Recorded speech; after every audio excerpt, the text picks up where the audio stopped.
Assalamualaikum warahmatullahi wabarakatuh. Bersyukur kepada Allah dengan mengucapkan Alhamdulillahirabbil alamin. Berselawat kepada baginda Rasulullah Muhammad sallallahu alaihi wasallam dengan mengucapkan Allahumma sholli ala sayyidina Muhammad wa ala ali sayyidina Muhammad. Ma'asyiral muslimin di mana saja berada, saya akan menukilkan kisah Rabi'ah binti Ismail Al-Adawiyah, ratunya para wanita.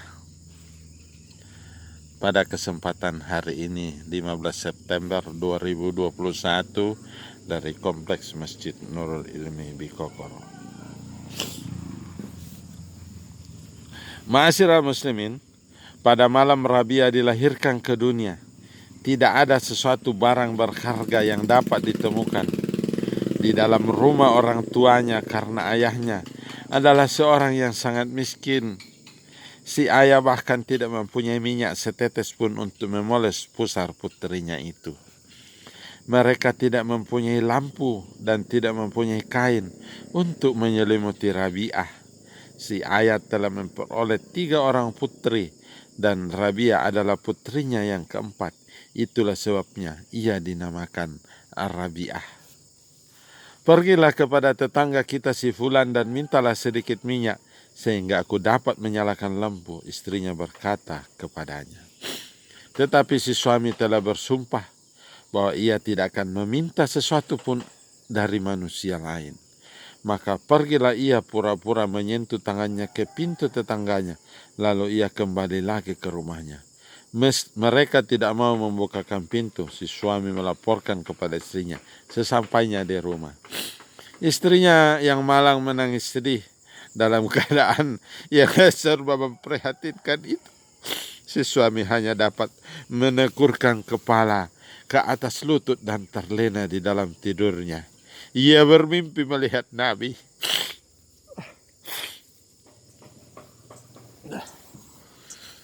Nabi membujuknya, "Janganlah engkau bersedih, karena bayi perempuan yang baru dilahirkan itu adalah ratu kaum wanita dan akan menjadi penengah bagi 70.000 orang di antara kaumku." Kemudian Nabi meneruskan, "Besok pergilah engkau menghadap Iza Az-Zadan, gubernur Basra. Di atas sehelai kertas tuliskan kata-kata berikut ini. Setiap malam engkau mengirimkan salawat 100 kali kepada aku, dan setiap malam Jumat 400 kali. Kemarin adalah malam Jumat dan engkau lupa melakukannya. Sebagai penebus kelalaianmu itu, berikanlah kepada orang ini 400 dinar yang telah engkau peroleh secara halal." Ketika terjaga dari tidurnya, ayah Rabi'ah mengucurkan air mata.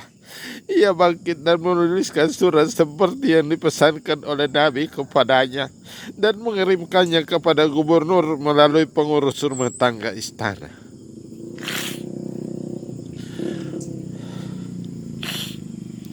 "Berikan 2.000 dinar kepada orang-orang miskin."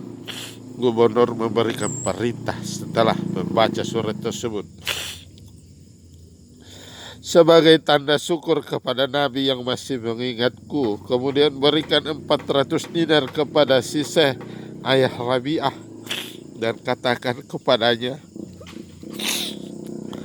aku harap engkau datang kepadaku sehingga aku dapat melihat wajahmu. Namun tidaklah pantas bagi seorang seperti engkau untuk datang menghadapku. Lebih baik seandainya akulah yang datang dan menyeka pintu rumahmu dengan jangkutku ini. Walaupun demikian, demi Allah aku bermohon kepadamu, apapun yang engkau butuhkan, katakanlah padaku." Ayah Rabi'ah menerima uang emas tersebut dan membeli sesuatu yang dianggap perlu. Ketika Rabi'ah menanjak besar, sedang ayah bundanya telah meninggal dunia, bencana kelaparan melanda kota Basra.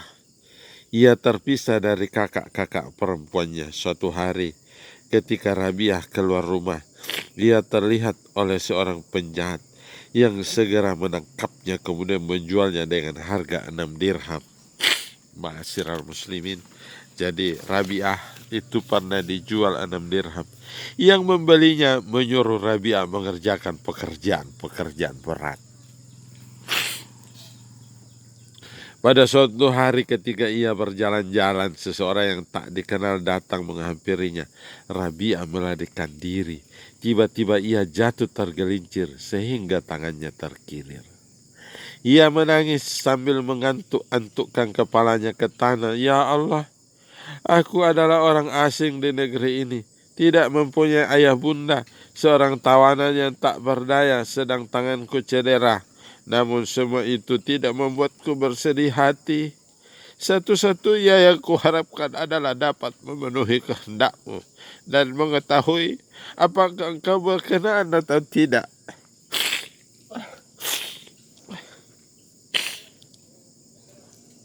Rabiah, jangan engkau berduka.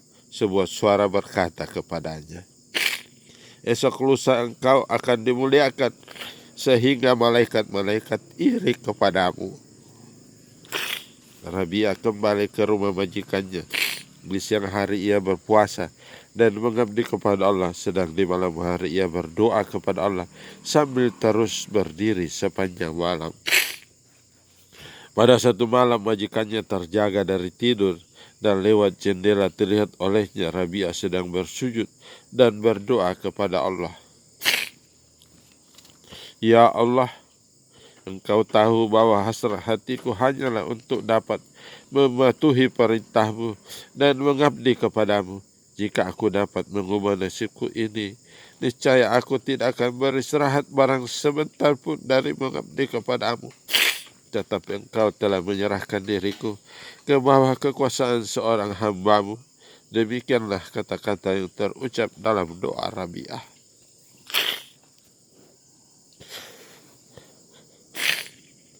Sepasang mata si majikan terbelalak lebar, bukan hanya karena mendengar doa Rabiah, tapi karena ia melihat suatu keajaiban. Sebuah lentera lampu tanpa rantai tergantung di atas kepala Rabiah. Sementara cahaya lentera itu menerangi seluruh rumah. Menyaksikan hal itu, majikannya merasa takut. Ia segera beranjak ke kamar tidurnya dan duduk merenung hingga fajar tiba. Ketika hari telah terang, ia memanggil Rabiah, bersikap lembut kepadanya, kemudian membebaskannya. Rabiah berkata, izinkanlah aku pergi. Majikannya memberi izin. Rabiah lalu berangkat ke padang pasir, menempuh perjalanan menuju tempat sepi untuk berhalwat, mengabdi dan mendekatkan diri kepada Allah dengan tekun, melaksanakan ibadah. Beberapa lama kemudian ia berniat hendak menunaikan haji. Maka berangkatlah ia menempuh padang pasir kembali. Barang perbekalannya dibuntal di atas punggung keledai. Ia berangkat bersama rombongan, tetapi begitu sampai di tengah-tengah padang pasir, keledai itu mati. Biarlah kami yang membawa barang-barangmu, kata lelaki-lelaki di dalam rombongan itu menawarkan jasa mereka. Tidak, teruskanlah perjalanan kalian, kata Rabiah. Bukan tujuanku untuk menjadi beban kalian. Rombongan itu meneruskan perjalanan dan meninggalkan Rabiah seorang diri. Rabiah lalu berdoa, ya Allah. Rabiah berseru sambil menengadahkan kepala. Beginikah caranya raja-raja memperlakukan seorang wanita yang tak berdaya di tempat yang masih asing baginya? Engkau telah memanggilku ke rumahmu, tetapi di tengah perjalanan engkau membunuh keledaiku dan meninggalkanku sebatang kara di tengah-tengah padang pasir ini. Belum lagi Rabiah selesai mengucapkan kata-kata ini, tanpa diduga keledai itu bergerak berdiri. Rabia meletakkan barang-barang ke atas punggung binatang itu dan melanjutkan perjalanannya. Beberapa hari lamanya Rabia meneruskan perjalanannya menempuh padang pasir. Sebelum ia berhenti, ia berseru kepada Allah, "Ya Allah, aku sudah letih. Ke arah manakah yang harus kutuju? Aku ini hanyalah segumpal tanah, sedang rumahmu terbuat dari batu. Ya Allah, aku bermohon kepadamu, tunjukkanlah dirimu." Allah berfirman kepada hati sanubari Rabia, "Engkau sedang berada di atas sumber kehidupan 18.000 dunia. Tidakkah engkau ingat betapa Musa telah bermohon untuk melihatku? Dan gunung-gunung terpecah-pecah menjadi 40 keping. Karena itu, merasa cukuplah engkau dengan namaku saja."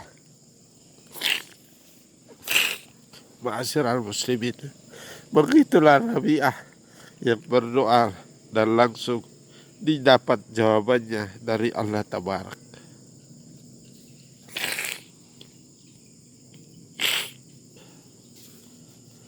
Kita sambung lain waktu.